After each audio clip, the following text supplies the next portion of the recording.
Assalamualaikum warahmatullahi wabarakatuh. Di sini bersama saya Fitriat Wahyuni dan rekan-rekan saya dari program studi Pendidikan Agama Islam IMISNU Temanggung. Bisa kalian lihat di sini saya berada di Sekolah Luar Biasa Temanggung. Sekolah Luar Biasa Temanggung merupakan sekolah yang dilakukan oleh anak berkebutuhan khusus. Pendidikan merupakan salah satu kebutuhan bagi seorang manusia agar mendapatkan sebuah wawasan dan pengetahuan yang lebih. Dari berpendidikan, kita bisa melakukan hal-hal baru maupun pengetahuan baru untuk masa depan kita. Jadi, di dalam Sekolah Luar Biasa Temanggung ini terdapat beberapa anak berkebutuhan khusus yang melakukan sebuah jenjang pendidikan. Di antaranya yaitu ada anak berkebutuhan khusus tunanetra, tunagrahita, tunadaksa, tunarungu, dan lain sebagainya. Untuk dari itu, dari kelompok kami akan mengobservasi dan mengetahui bagaimana pembelajaran yang dilakukan pada anak berkebutuhan khusus tunanetra. Untuk lebih lanjutnya dan lebih dalamnya, mari kita masuk di ruangan.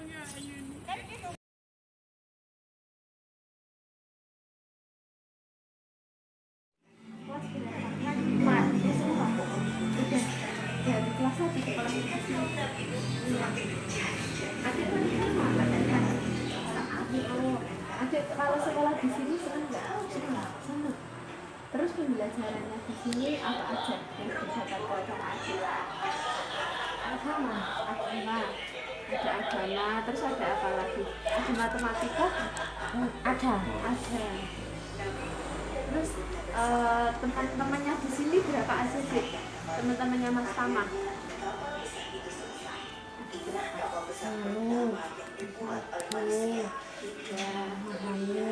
Mas Rido, Mas Cika, Mbak Pusla, Mbak Aurel, ada enam. Berarti banyak ya temannya ya? Jadi senang ya berarti sekolah? Senang. Terus kalau kesulitannya Mas Tama, pembelajaran yang paling disukai Mas Tama ada pelajaran yang paling disukai? Mungkin belajar apa gitu? Belajarnya ya. Yang paling disukai apa? Paling disukai apa? Kesenian. Kesenian? Kesenian. Kesenian apa yang paling disukai? Kesenian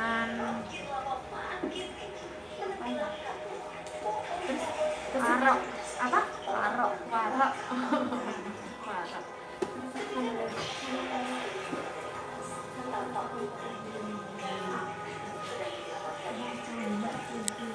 Mas Tama, di sini kan Mas Tama lagi lihat video ini. Terus Mas Tama tadi cerita apa aja? Gambar.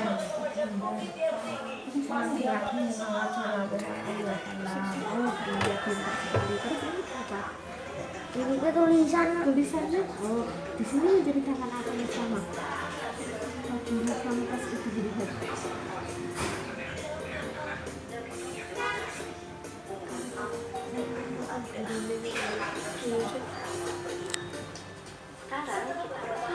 Kalau belajar bukan apa-apa yang sama. Apa yang kamu lakukan?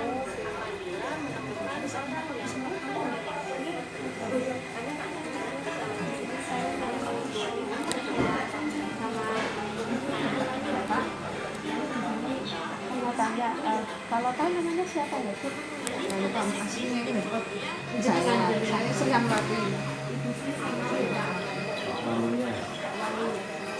di audio direkam suara. Berarti masih teman. Kalau untuk Pak Walia,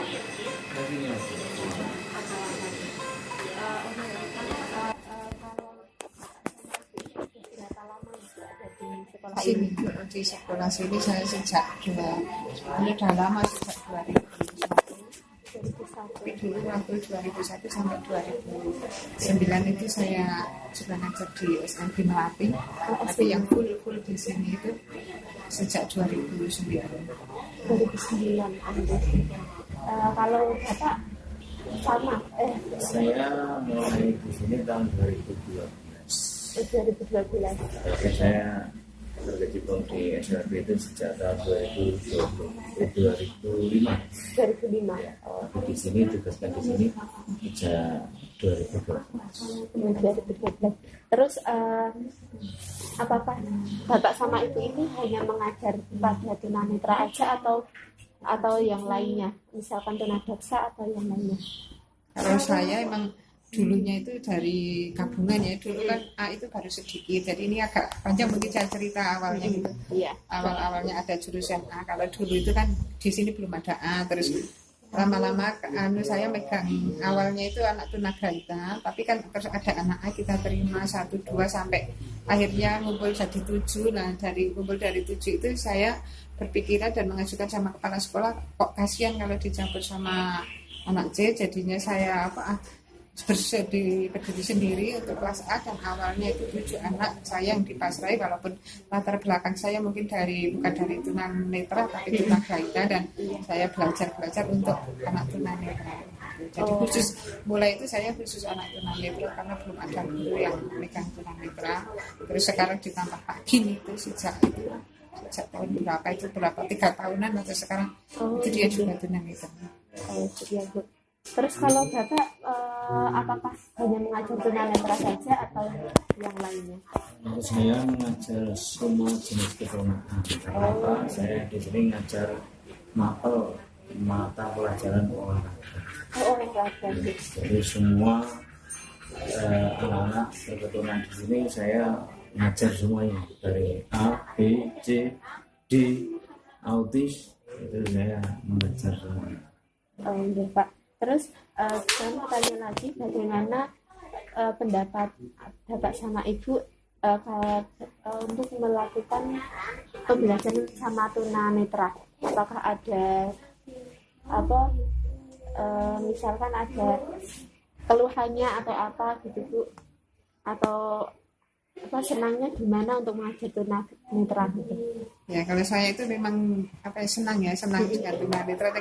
Dari awalnya memang kalau tunanetra itu kan banyak ngomong, dia bisa komunikasi gitu daripada anak C ya, karena C itu kan dia IQ-nya, kalau A itu ada juga yang IQ-nya normal dan misalnya di bawah sedikit gitu lah dari rata-rata normal gitu. Nah, tapi mereka itu kalau diajak komunikasi atau belajar itu disamakan dengan umum itu hampir sama, bahkan ada yang bisa juga tapi nggak masuk. Gitu, karena mereka kan IQ-nya normal gitu ya. Saya senangnya kalau anak A itu dia banyak ngomong gitu, jadi yang digunakan kan audio, jadi dalam mengajar A itu memang banyak untuk pendengaran yang digunakan, dan kita banyak ngomong yang diskusi gitu ya. Terus sama itu kalau anak-anak A itu meraba gitu.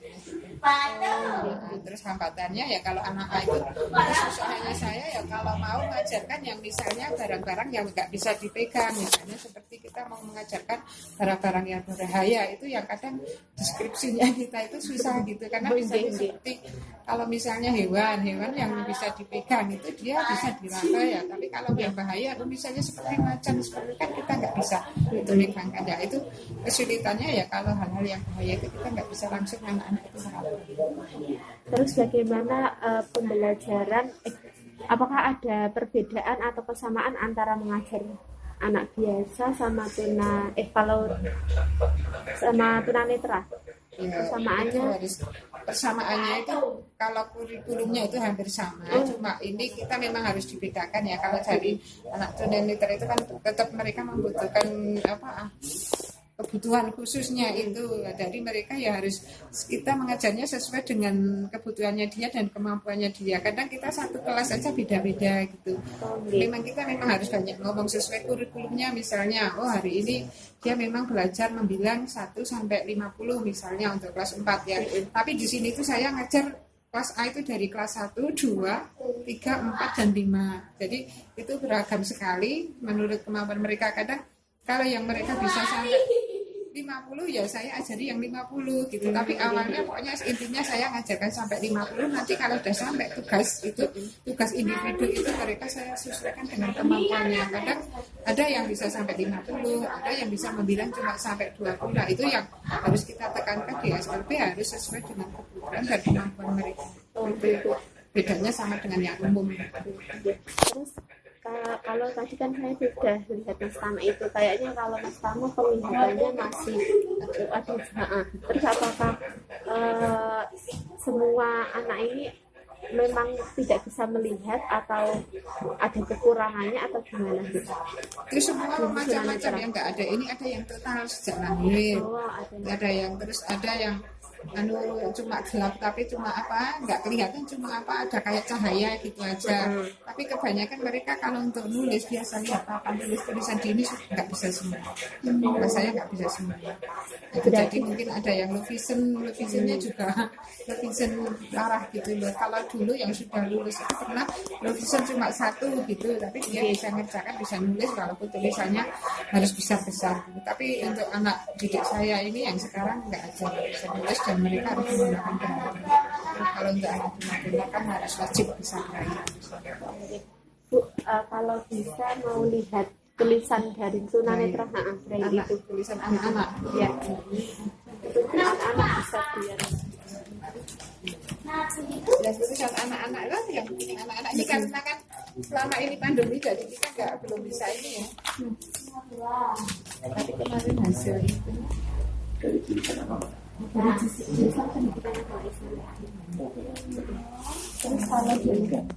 kalau boleh tanya sedikit lihat sebentar, kalau Bapak mengajar semua kan Bapak mengajar semuanya, terus kesulitan dari Bapak apa? Atau mungkin hal menarik apa yang Bapak temui di sini gitu Pak?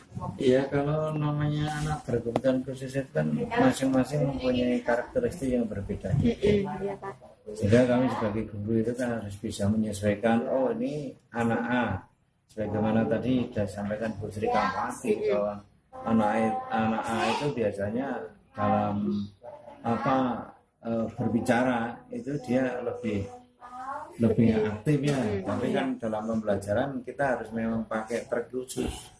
Misalnya kita dalam olahraga tidak hanya cukup dengan kata-kata, misalnya gerakan badanmu ke kanan ke kiri, mereka harus kita pegang, kemudian kalau anak yang tunarungu itu kan ada kelemahan dalam pendengaran sehingga dia harus melihat.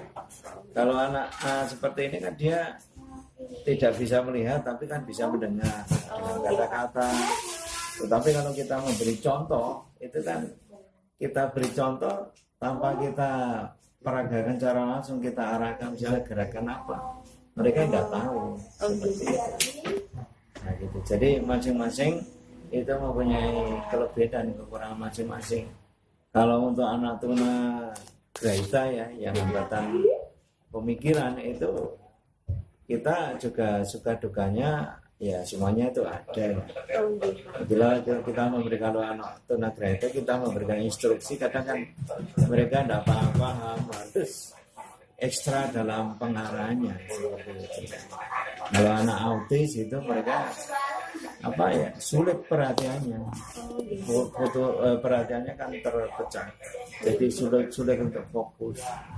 Kalau untuk anak tunadaksa itu kan karena dia mempunyai kelemahan dalam fisik ya, mungkin tangannya tidak bisa, lemas, kaku, sipit dan sebagainya. Banyak sekali yang kena tunadaksa itu mereka tidak bisa jalan, mereka hanya di kursi roda. Kepada mereka ya itu harus kita mempunyai trik metode khusus untuk kita adaptasikan, kita sesuaikan dengan karakteristik masing-masing siswa seperti itu.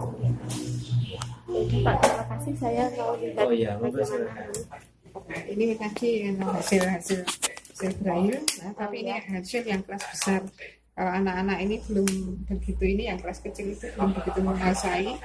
Ini adalah braille Mbak, seperti ini. Anak-anak itu harus bisa baca, dan itu anak-anak ini saya ajarkan, tapi untuk kelas saya itu belum belum menguasai, karena mereka kelas kecil, dan apalagi ini selama ini 2 tahun pandemi kan nggak bisa saya mengajarkan, cuma saya kasih aja video cara menulis braille itu di WA group untuk orang tua. Dan ini untuk alatnya, yaitu ini adalah Riglet, dan ini pakai stylus gitu untuk menulisnya. Caranya coba Mas Tama prakteknya. Sama Bapak mau lihat gimana tulisnya Mas Kalau Tama? prakteknya masang sama menulis saya. Ya, Mas Tama. Pasang dulu. Pasangnya, ini mbaknya mau lihat dari atas dulu, jangan di tengah. Ini dipasang ke sini sampai bunyi plak gitu ya. Nah, sekarang kita menulisnya itu Mbak, kalau menulis braille itu dari kanan ya. Ini ada 6 titik, itu memang saya dari sini. Itu kalau kita titik 1 gini, nah nanti ini A, tapi ini nanti bacanya dibalik Mbak, dari kiri. Kalau kita menulis dari kanan, tapi nanti kita dibalik lagi, itu A, itu dari kiri kalau mau membaca. Itu menulis seperti itu. Coba Mas Tama sekarang menulis. Ini harusnya pakainya bukan ini Ma. Tapi anak-anak itu kemarin menulisnya itu biasanya pakai ini senyamannya. Yang aturan kan segini ya, nulisnya itu gini, pakai gini. Tapi kadang mereka nyamannya aja gini atau gini, saya biarin aja, yang penting anak-anak nyaman gitu. Tapi harusnya memang gini seperti ini. Telunjuk yang menekan coba. Ini pegangin lah. Nah, nanti biar nggak lari. Nah, ini baru utama belum. Kalau yang kelas besar itu, yang kelas 5 itu sudah alhamdulillah ada ini sampai huruf itu sudah hafal. Itu Mbak Nisa, Liro itu sudah mendingan. Terus Kalau ini memang belum. Oke, belum. Terus kalau setelah, kan di sini sudah ada pembelajaran dari SD, SMP, dan SMA. Terus apakah ada jenjang ke selanjutnya Bu dari sini? Kalau selanjutnya itu, kalau dari sini itu yang jurusan tunanetra, karena tunanetra kan paling terakhir itu ya, itu baru sampai kelas 9. Oh, baru sampai kelas 9. Belum ada yang kelas, tapi kalau memang normal itu juga bisa untuk meneruskan kuliah, itu bisa. Bu. Terus Banyak juga yang bisa kuliah, dan sampai ini juga Pak Gil itu juga apa? DNS sudah diangkat DNS. Mungkin ada dengan Allah juga. Iya. Jadi itu semua guru di sini, apakah yang tunanetra cuma yang memiliki kebutuhan khusus itu cuma Pak Kin atau ada yang lainnya Bu? Kalau yang tunanetra cuma Pak Kin. Terus kalau yang bisu itu 1 juga, itu Femi. Itu kan sekarang kan wajib untuk pemerintah itu harus 1% harus dari disabilitas. Terima kasih ya Pak. Kalau dari Mas Tamanya sudah bisa baca belum Bu? Ya, bacanya itu baru kan kita awal itu kita harus bisa membedakan kasar halus dulu. Kalau kita belum bisa membedakan kasar halus, karena ini coba dengan pegang aja kan kayak gini, kita kalau awas malah nggak bisa. Kita harus benar-benar ini peragaannya harus benar-benar sensitif gitu. Makanya awal-awal saya sering pakai itu kertas yang halus, terus sama itu amplasan itu dulu. Ini kasar halus, kadang bola, pokoknya harus membedakan ini itu jalan terus gitu. Kalau awal-awal masuk itu seperti itulah. Nanti baru pakai Riglet, pengenalan Riglet itu juga pakai itu papan besar itu, tapi ini tidak ada, pas dipinjam itu kita buat sendiri papan besar yang lebarnya juga ada 6. Nah, ini dimasuki paku gitu lah, baru masuk ke Riglet ya ini. Tapi ini Riglet ini katanya itu kemarin dari Pak Bagio UNS itu, ini tuh terlalu kecil gitu bagi anak-anak itu, makanya kita juga harus beli yang Riglet yang harusnya agak besar. Ini kita belum punya, saya baru mau saya usahakan gitu, karena memang susah sekali kemarin gurunya aja kadang susah, apalagi muridnya gitu. Karena braille itu benar-benar susah, selain itu huruf, nanti matematika ada tandanya sendiri, untuk IPA juga itu sangat rumit gitu. Sekarang ini kemarin saya juga ditawarin, kalau jenengan hafal braille, pokoknya saya sekolahkan S2 nanti dosen di UNS gitu. Karena sekarang dosen di UNS itu itu untuk braille itu sudah nggak ada yang bisa. Ya, ngomongnya susah gitu. Kita harus benar-benar telaten dan selalu dipakai gitu. Terus kalau yang bisa baca itu kira-kira dari kelas berapa gitu? Yang baca itu SMP ya. SMP Itu aja yang udah kelas bisa 6. baca. Iya, tapi ini anaknya juga pas nggak masuk untuk bacanya itu. Nulisnya agak mending tapi bacanya juga lebih susah. Oh, berarti kalau untuk menulisnya mereka lebih Lebih gampang mudah. menulis ya daripada membaca, karena membaca kan harus jadi satu-satu, ini enggak satu-satu. Nah kalau kita kan orang awas, saya lihatnya seperti ini. Oh ini kalau titik satu gini A, ini S, ini B gitu saya baru bisa, tapi kan saya nggak pakai ini. Kalau saya kan orang awas, saya melihat seperti ini. Oh, nggih. Jadi saya juga belum lancar sekali untuk bacanya itu, karena memang ini harus memerlukan keterampilan yang terus menerus dipakai gitu. Nah, mungkin nanti kalau jenengan mau ini sama Pak Gin mungkin ya Mbak. Ininya nanti jenengan ini. Jadi kalau mau baca atau itu. Oke, Bu. Itu mungkin kalau mau sama masih ada yang mau ditanyakan. Saya coba tanya ke Pak Gin ya. Boleh nggih, Bu? Ya, nanti coba pindah. Nanti bisa ke sini lagi. Iya, iya. Terima kasih, Bu. Nama Bapak siapa? Ginanjar Rohman. Oh, oke. Terus Bapak sudah mengajar di sini udah berapa lama, Pak? Kira-kira mau 3 tahun, 2 tahun. Oh, 2 tahun lebih. Di sini Bapak hanya mengajar tunanetra saja atau yang lainnya, Pak? Kebetulan tunanetra saja. Oh, tunanetra saja. Terus Bapak mengajar kelas berapa? Adik kelas berapa? Adik 6. Kelas 6. Untuk tahun ini saya kebagian kelas 6, 7 sama 9. Oh, 6, 7 sama 9. Karena gurunya terbatas. Nggih. Terus kelas 6-nya ini adik sama siapa saja? Cuma satu. Oh, satu. Mohon maaf adik mau bertanya, namanya siapa, Dek? Siapa? Shirley. Shirley udah kelas 6 ya sekarang? Shirley masuk di sini dari kelas 1 berarti? Dari kelas 4. Oh, kelas 4. Itu pindahan dari SD kemarin. Oh, pindahan dari SD. Sempat di SD umum, terus katanya dibully sama teman-temannya itu, terus pindah ke sini. Oh, gitu. Terus Bapak sekarang lagi mengajar apa ya, Pak? Kalau boleh tahu? Ini tadi ngajar agama. Oh, agama. Ini kebetulan karena dari sini ngajar banyak agama, tapi Oke. terus karena masih terbatas PTN-nya, terus guru agamanya tadi ngajar kelas lain, terus saya masih Oh, nggih, Pak. Pak, boleh kalau Bapak bisa misalkan bisa mencontohkan untuk membaca apa itu braille itu boleh, Pak. Mohon bentar nggih, Mbak Shirley. Mbak Shirley orang mana, Mbak Shirley? Rumahnya mana? Oh, oke. kerikil. Nah, sebenarnya braille itu kan konsep bacanya sama kayak Oh. huruf tulisan awas dari kiri ke kanan. Oh iya, Cuman Pak. kan kalau untuk tunanetra kan biasanya kan karena tidak bisa melihat jadi diraba. Jadi Oke. titik-titik ini diraba. Nah, kebetulan saya kan juga tunanetra. Nah, ini misalkan ya ini, kalau saya pribadi biasanya yang tangan kanan itu untuk meraba, yang tangan kiri untuk ada di sebelum ini loh, Selanjutnya gitu, Pak. di awal baris. Jadi Oh, nanti nggih, ketika nggih. ini jalan ke sini, ini turun ke sini. Oh, Jadi gitu, nanti nggih.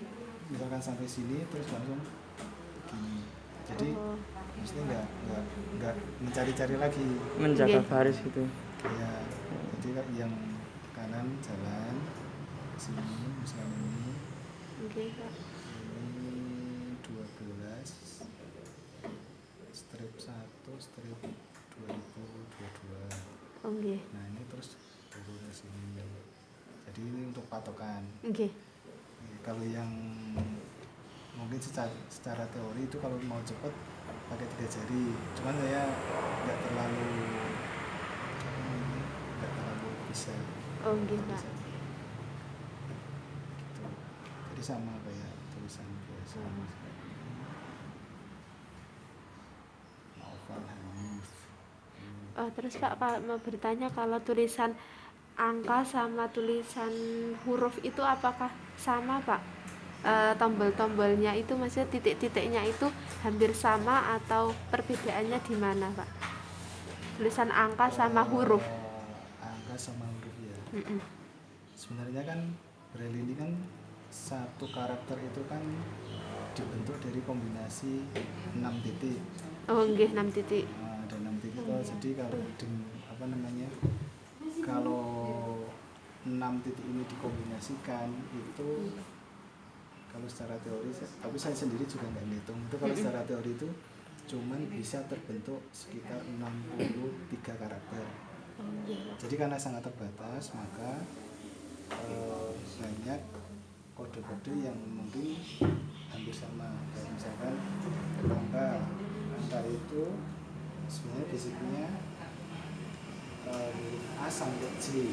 Huruf A sampai J. Jadi kalau huruf A itu 1, selanjutnya B 2, terus sampai I itu 9, C itu 0. Nah kemudian membedakan ini dibaca angka atau ini dibaca huruf. Nah, kalau angka itu ada namanya simbol angka. Jadi sebelum huruf itu ada namanya simbol angka atau tanda angka. Seperti ini simbolnya.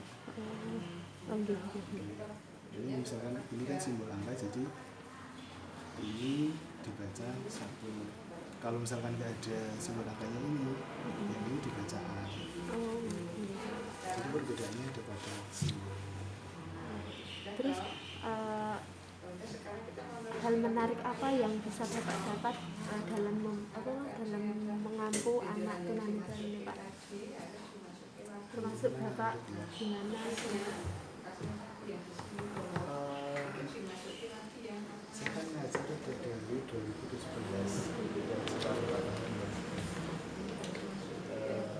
ketika ketemu anak-anak itu biasanya nggak ada yang sama kasusnya, jadi punya masalah sendiri, punya kesulitan sendiri, dan itu membuat gimana caranya mengatasi itu.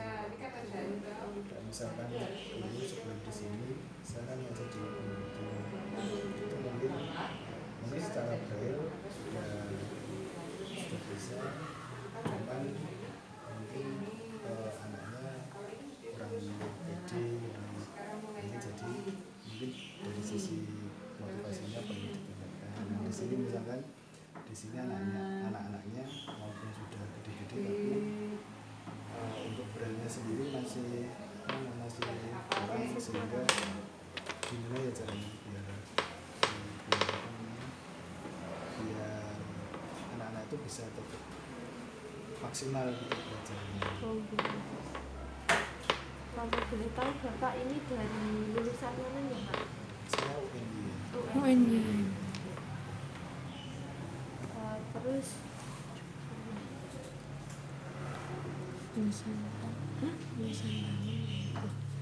ya udah Pak, itu saja yang mau saya tanyakan. Semoga Bapak bisa sukses terus selanjutnya. Amin. Dan terima kasih atas informasi yang diberikan sama Bapak. Sama-sama. Bapak tadi namanya siapa? Bapak siapa? Ginanjar Rohmat. Ginanjar Rohmat. Ya udah Pak, terima kasih.